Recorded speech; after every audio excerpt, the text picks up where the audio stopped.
안녕하세요. 행복한 하루입니다. 행정처분 5번째 시간인데요. 매서운 추위가 살을 내리듯 다가온 하루입니다. 이런 날씨에 행정처분 공부라니 제가 생각해도 추천하고 싶지 않네요. 그럼에도 불구하고 저는 할 수밖에 없음을 양해 바라면서 자, 오늘도 복잡한 행정처분 공부 시작해 보겠습니다. 오늘의 행정처분 첫 번째, 위해화장품과 관련된 내용입니다. 위해화장품이요. 위화장품이라 하는 것은 국민보건에 위해를 끼치거나 끼칠 우려가 있는 화장품이죠. 회수 대상 화장품에 해당이 됩니다. 이런 위화장품과 관련된 법조문요, 바로 화장품법 제5조의 2에 나와 있는데요. 1항과 2항과 관련된 부분이 바로 행정처분 대상이 되지요. 제1항은요, 영업자가 9조, 15조, 16조와 관련돼서 바로 모두 위해화장품에 해당되는 것이고요. 그 유통 중인 사실을 알게 될 경우에 지체 없이 해당 화장품을 회수 또는 필요한 조치를 취해야 한다라고 되어 있고요. 또 이러한 회수 또는 필요한 조치를 취하려 할 때 이 회수 계획을요, 시각처장에게 미리 보고도 해야 합니다. 이런 두 가지 부분을 지키지 못했을 때 바로 행정처분을 받게 되는데요. 그럼 행정처분의 내용 살펴보기 전에 그러면 이 부분은 어떠한 벌칙 조항이 대기하고 있을까요? 200만 원 이하의 벌금에 처하게 되는 또 부분이기도 합니다. 그리고요, 제9조, 15조, 제16조에 관련된 부분을 위반했을 경우에는요, 더 큰 벌칙 조항이 있는데요. 9조와 16조의 경우에, 16조 1항의 경우에는 1년 이하의 징역 1천만 원 이하의 벌금, 그리고 15조의 경우는 3년 이하의 징역 3천만 원 이하의 벌금에 처해지게 되어 있습니다. 9조, 15조, 16조 다 기억하고 계시지요? 자, 그러면요, 행정처분은 어떤 부분이 있을까 한번 잠깐 살펴볼까요? 먼저 첫 번째, 위해 대상 화장품을 회수하지 아니하거나 회수하는데 필요한 조치를 아니한 경우지요. 1개월에 처해지게 돼 있네요. 판매 또는 제조 업무 정지 이렇게 돼 있는데요. 판매의 경우는 화장품 판매업자나 맞춤 화장품 판매업자가 될 수 있겠지요. 그리고 제조 업무 정지다 하면은 화장품 제조업자에 해당이 될 수가 있습니다. 그렇기 때문에 이 영업자에 해당되는 부분 그 세 개 그룹이죠. 거기에 해당하는 업무와 관련된 부분이 1차 위반 시 해당하는 행정처분 1개월에 해당되는 내용으로 판매와 제조가 같이 섞여 있죠. 미리 알고 계시겠지만 구조 어떤 내용일까요? 바로 안전용기 포장과 관련된 부분이고요. 또 16조 1항은요. 판매 등의 금지에 대한 부분이었습니다. 그리고요. 15조 가장 처분이 심한 벌칙 조항이 있는 것은 영업의 금지 부분이었었죠. 왜 변질되거나 변폐되고 뭐 이런 화장품들 판매하면 안 된다는 등의 내용이었고요.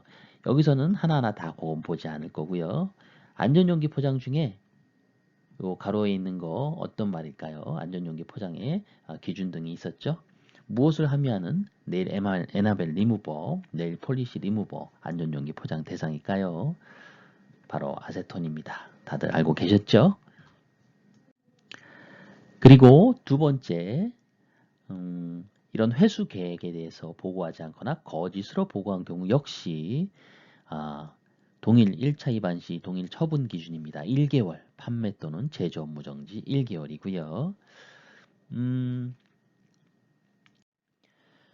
회수 대상 화장품이라는 사실을 알게 된 날로부터 회수 계획서를 제출하게 돼 있는데요. 며칠 이내로 제출해야 될까요? 맞습니다. 5일 이내에 회수 계획서 제출하고요. 그리고 회수 기간이 있는데요. 이거는 위해성 등급은 가나 다 등급으로 나뉘죠. 그래서 가등급인 경우와 나등급 또는 다등급인 경우 두 가지로 나누는데요. 회수 기간이요. 가등급 중요한 부분이죠. 위급한 부분인데요. 회수를 시작한 날로부터요.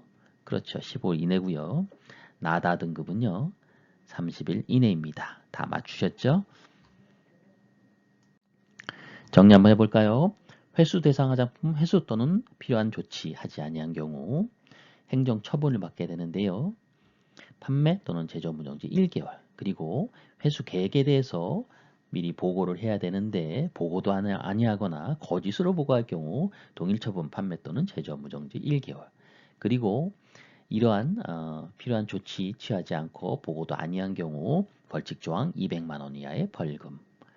그리고 구조, 안전용기 포장, 그리고 16조 1항 판매 등의 금지사항 부분과 관련된 부분 벌칙조항 1천만 원 이하의 벌금 1년 이하의 징역. 15조 영업의 금지 부분 위반 3년 이하의 징역 3천만 원 이하의 벌금 처한다. 같이 기억하시면서 다음 장 넘어가도록 하겠습니다. 8호입니다. 8호는요, 안전용기 포장에 관한 기준을 위반한 경우인데요. 갑자기 8호가 뭐지? 앞에 6호, 6의 2였는데 7호는 삭제됐습니다. 지금 다시 한번 되뇌기면 행정처분은요, 화장품법 제24조 등록의 취소 등에 관한 이 부분에 근거를 한다고 말씀을 드렸고요. 처음에 할 때. 그리고 이 법 24조에는 1호부터 14호까지 되어 있고요. 행정처분에 검토 지금 공부하시는 것이 1호부터 14호까지의 내용들을 보고 계신다는 거 기억하시고요. 가끔 이렇게 법 조문들이 삭제되는 경우가 가끔 있습니다. 7호는요, 삭제된 상황이고요. 8호, 안전용기 포장과 관련된 내용입니다. 안전용기 포장 기준을 위반한 경우, 좀 전에 이 벌칙 조항 말씀을 드렸었죠. 바로 1년 이하의 징역 또는 1천만 원 이하의 벌금에 처하는 경우이죠. 안전용기 포장과 관련된 법 근거는 제9조지요. 9조의 화장품 책임 판매업자와 그리고 맞춤형 화장품 판매업자입니다. 바로 조제관리사가 반드시 또 알아야 될 부분이기도 하지요. 안전용기 포장. 어린이와 관련된 내용이죠. 어린이가 화장품을 잘못 사용해서 인체에 위해를 끼치는 사고가 발생하지 않도록 안전용기 포장을 해야 되고요. 그 용기 포장의 기준 등을 총리령 시행규칙에 담아놓고 있습니다. 시행규칙은요, 좀 이따가 다시 한번 살펴볼 거고요. 자, 그러면은 행정처분은 무엇이 될까요? 요번은 좀 위중한 상황이죠. 어린이들에게 영향을 끼칠 수 있는 상황, 좀 강한 처벌입니다. 해당 품목에 대해서 판매 업무 정지 3개월입니다. 여기는 판매 업무 정지죠. 제조가 안 들어가 있죠. 이유는요, 바로 화장품 책임 판매업자와 맞춤형 화장품 판매업자에 해당되는 내용이기 때문이죠. 관련된 총리령 시행규칙은 제18조에 나와 있죠. 이 부분은 그동안 조제관리사 시험에서 단골로 나왔던 부분이기도 합니다. 반드시 암기를 하라고 누누이 말씀드렸던 부분이기도 하고요. 18조 다시 한번 복습 겸 볼까요? 우리 전장에서 아세톤 확인했었죠. 두 번째 2호와 3호가 있는데요. 여기에 가로에 들어가 있는 내용 무엇일까요? 어린이용 오일 등의 개별 포장당 탄화수소류 그리고 10% 다 중요한 부분입니다. 이상 함유한 운동점도가 21cm 스톡스 이하인 비에멀전 타입의 액체 상태의 제품이다. 개별 포장당 메칠 살리실레이트 5% 이상 함유한 액체 제품, 액체 상태의 제품, 안전용기 포장 대상 품목입니다. 그리고요, 화장품 법에는 그 나이와 관련돼서 세 군데서 나오는데요. 바로 그 중에 하나가 바로 여기죠. 안전용기 포장 성인이 개봉하기 어렵지 아니하나 만 5세 미만의 어린이가 개봉하기 어렵게 된 것이어야 한다라고 되어 있습니다. 정리할까요? 화장품 안전용기 포장 기준 위반할 경우 행정처분 해당 품목 판매 무정지 3개월 벌칙 조항으로는요. 1년 이하의 징역 1천만 원 이하의 벌금 기억하시고 가실게요. 행정처분의 근거가 되는 제9호입니다. 9호는요. 화장품의 기재사항과 관련된 부분입니다. 화장품의 기재사항과 관련된 부분은 화장법 제10조부터 12조까지 쭉 관련 조항들이 나열되어 있는데요. 이 규정을 위반해서 화장품 용기 또는 포장 첨부문서에 기재 표시한 경우 행정처분 대상이 됩니다. 행정처분 보기 전에 어떤 내용들이 있는지 또 벌칙 조항은 뭔지 한번 살펴볼까요? 10조의 부분은 굉장히 광범위하죠. 제1항과 제2항으로 나누고요. 제1항과 1항에서는요. 1차 포장, 2차 포장에 다음과 같은 1호부터 10호까지의 내용이 기재에 표시되어야 하고요. 1차 포장에는 반드시 다음과 같은 1호부터 4호까지의 내용이 또 표시되어 있어야 하지요.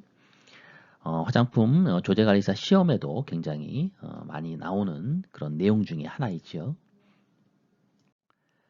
그렇다면 벌칙 조항들 어떤 것이 있을까요? 벌칙 조항은 다양하게 있는데요. 이 기재사항을 위반한 자의 경우에는 200만 원 이하의 벌금, 그리고 기재 표시 위반한 화장품을 판매하거나 진열, 판매 목적으로 보관, 진열한 자는요, 1년 이하의 징역, 1천만 원 이하의 벌금에 또 가한 처분이 기다리고 있고요.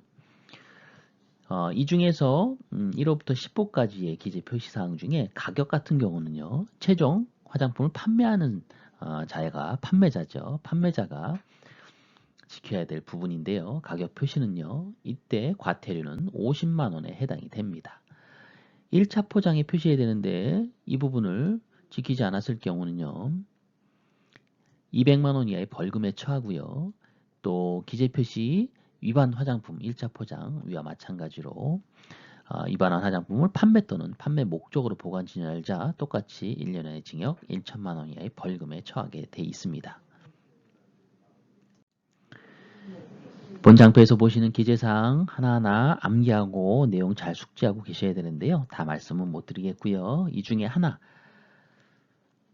시행규칙 별표와 연결된 부분입니다. 제조번호인데요. 우리 제조번호 쓸 때 사용기한과 같이 쓰게 되지요. 구별되도록 표시 기재해야 되고요. 개봉 후 사용기한 표시할 경우에 병기해야 되는 거 제조 연월일 있었죠. 맞춤형 화장품 경우에는요. 혼합 소분일이었죠. 기억하시죠?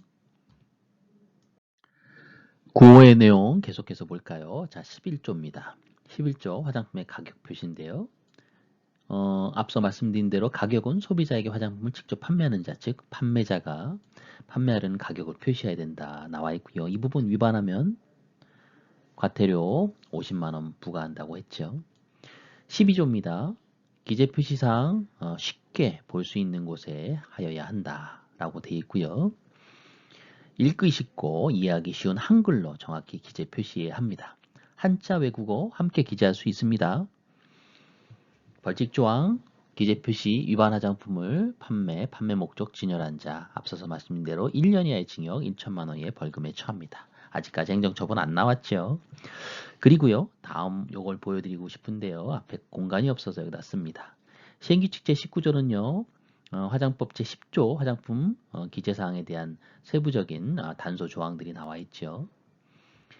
이 중에 두 가지 1항과 2항이 있습니다. 1항과 2항. 1차 또는 2차 포장에 다음과 같은 두 가지 조건에 해당되는 경우에는 간략하게 화장품의 명칭 그리고 상호인데요. 이 표시 기재는 화장품 책임 판매업자와 맞춤 화장품 판매업자의 의무사항이기도 하죠. 그래서 이 두 영업자의 상호 그리고 제조번호와 사용기한 또는 개봉 후 사용기간을 표시하게 되어 있고요. 또 가격까지 표시하게 되어 있습니다. 근데 가격은요, 판매자가 표시하는 거였죠. 요 네 가지의 간단한 기재사항만 표시하면 되는데요. 어떤 경우에요? 내용량이 10ml 이하, 10g 이하인 화장품 포장, 그리고 판매 목적이 아닌 제품 선택을 위해서 소비자가 시험 사용하도록 제조 또는 수입된 화장품의 포장입니다. 판매 목적이 아니니까 이 2호의 경우에는요, 가격을 쓰지 않겠지요. 견본품이나 비매품 등의 표시 등을 가격 대용으로 쓰게 되겠습니다. 그리고 2항에는요, 기재 표시가 생략할 수 있는 성분들에 대해서 나오죠. 이것도 조제관리사의 아주 단골 시험 메뉴입니다. 그 중에서 요 3호만 살펴볼게요. 내용량이 10ml 초가 50ml, 중량이 19g 초가 50g, 요 사이에 있는 것들이죠. 그 경우에는요, 전성분 다 표시할 수 있는데 반드시 이것만은 써야 됩니다. 전성분 생략이 가능하지만 요 가목부터 마목까지 있는 성분은 반드시 쓰라고 되어 있습니다. 다 단답형으로 나왔던 문제들이 상당히 많습니다. 다른 색소도 나왔고요. 또 금박, 과일산 전부 다 나온 것들입니다. 아하라고 얘기하는 거. 그리고 샴푸 린스에 들어있는 인산염의 종류 이 부분도 중요하게 생각하실 부분일 것 같고요. 기능성 화장품 경우 그 효능 효과가 나타나는 원료죠. 고시 성분들입니다. 그리고 사용한도를 고시한 화장품 원료 이런 것들은 반드시 10에서 50 사이일 경우에 생략이 되지 않고 써야 되는 그런 성분입니다. 요 항목들 기억하시고요. 제19조 화장품 포장 기재 표시 사항입니다. 이제 9호 화장품 기재 사항과 관련된 행정 처분에 대한 내용 살펴볼게요. 법제 10조 기억하실까 모르겠네. 그리고 관련된 시행규칙 19조에 대한 내용 중에 1차 포장 또는 2차 포장의 기재 표시사항을 위반한 경우 다음과 같이 세 가지로 구분해서 행정 처분을 내립니다. 가장 강한 처분은요. 전부 기재하지 않은 경우, 전부 기재하지 않으면 해당 품목이죠. 판매무정지 3개월에 처해지고요. 전부는 아닌데 거짓으로 기재한 경우가 있을 수 있습니다. 이럴 경우는요. 1개월에 처해지게 되어 있습니다. 가만 보면 거짓이란 말이 들어가면 다 1개월하고 연결이 되네요. 같이 기억하시고요. 그리고 일부만 기재하지 않을 경우는 15일. 추가적으로 15일짜리 별표사, 이거 정말 조제관리사 시험 문제에 많이 나오는 부분인데요. 별표사, 시행규칙 별표사 꼭 보시기 바라고요. 포장의 표시기준 및 표시 방법을 잘 설명하고 있죠. 그거 위반했을 경우 15일, 또 주의사항, 기재표시사항의 주의사항을 위반했을 경우 15일이었습니다. 여기서 끝나는 건 아니고요. 추가적으로 시행규칙 부분 아쉬워서 추가해서 더 넣겠는데요.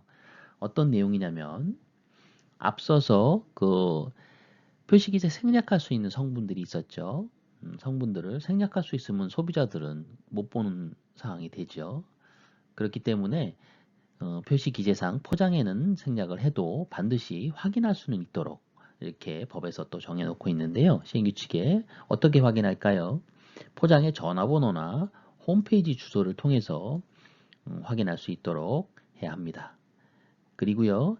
책자 등을 통해서 인쇄물을 판매업소에 갖춰놓고 또 이러한 표시기재에 생략된 성분들을 확인할 수 있도록 해야 합니다.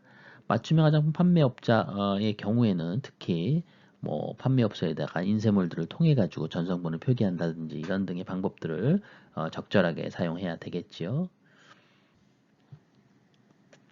그리고 같은 법 시행규칙 제4항에는요. 앞서 법 10조에서 총력이 정하는 사항이 있었습니다. 총리령이 정하는 사항이 있었는데요. 보시는 바와 같이 1호부터 8호까지 또 광범위하게 또 추가적으로 표시 기재해야 될 사항들을 정하고 있고요. 이 중에서 맞춤형 화장품과 연결된 부분이 또 있네요. 1호부터 8호까지 써야 되는 내용 중에서 맞춤형 화장품의 경우에는 생략되는 게 있는데 그게 바로 시각처장이 정하는 바코드와 수입 화장품인 경우에는 제조국의 명칭과 제조회사명 소재지입니다. 요거는 생략하고요. 나머지 기능성 화장품 경우에 효능효과 용법 용량, 성분명을 제품명칭으로 사용할 경우에 제품명에 성분명이 들어갔을 경우 성분명과 함량, 방향용은 제외하고요. 인체세포 조직 배양액 들어있을 경우에 그 함량, 천연유기농 표시하는 경우에 그 원료 함량, 그리고 8호부터 11호까지 질병 예방 치료를 위한 의약품이 아님을 묻고, 그리고 보존제 함량 씁니다. 어떤 경우에요? 영유아용 제품인 경우, 그리고 어린이가 사용할 수 있는 제품을 특정하여 표시 광고하는 경우, 이런 부분들 머릿속에 잘 기억하시고요. 마지막으로요. 21조 표시 기재 표시상의 주의사항 시행규칙입니다. 한글로 읽기 쉽게 앞서서 말씀드렸던 것 같은데요. 한자, 외국어 함께 적을 수 있고 병기 표기 가능합니다. 수출용 제품인 경우에는요. 우리나라 말 굳이 필요 없죠. 수출 대상국 언어 적을 수 있다 라고 되어 있고요. 그리고 성분 표시할 때는 표준화된 일반명을 사용한다. 같이 기억하실게요. 오늘의 강의는요. 위화장품 그리고 안전용기 포장 표시기재 사항과 관련된 행정 처분 내용이었습니다. 복잡하시죠? 여러분 머릿속에 어떨지 짐작이 갑니다. 여러분에게 잠시나마 스트레스를 준 점 양해 말씀드리고요. 그래도 여러분의 행복을 바라는 행복한 하루 맞춤 화복이었습니다. 감사합니다.